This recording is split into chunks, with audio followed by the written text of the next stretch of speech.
Chapter 2. Heaven and earth were finished, down to the last detail. By the seventh day, God had finished his work.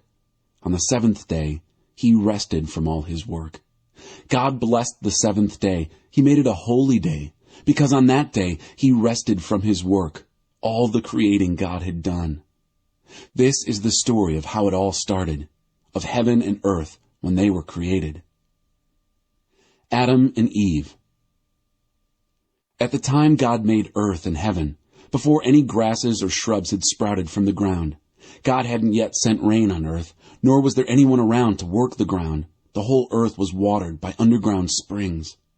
God formed man out of dirt from the ground and blew into his nostrils the breath of life. The man came alive, a living soul. Then God planted a garden in Eden in the east.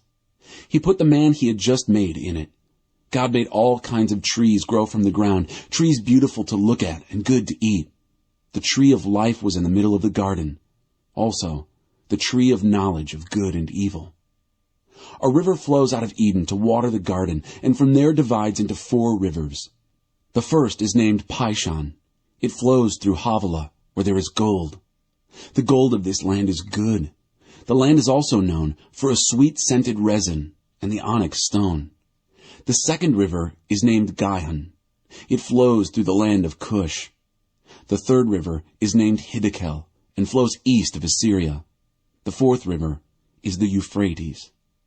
God took the man and set him down in the Garden of Eden to work the ground and keep it in order. God commanded the man, "You can eat from any tree in the garden except from the tree of knowledge of good and evil. Don't eat from it. The moment you eat from that tree, you're dead."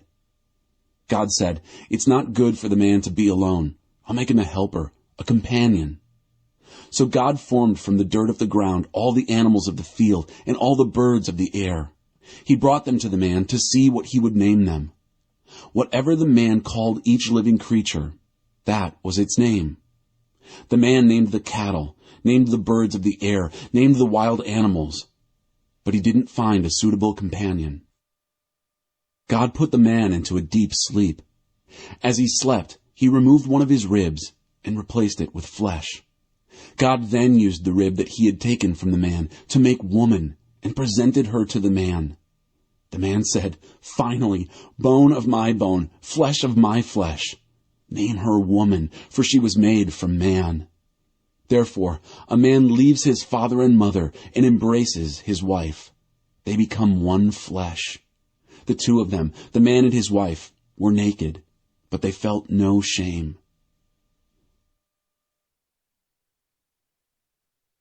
Chapter 3.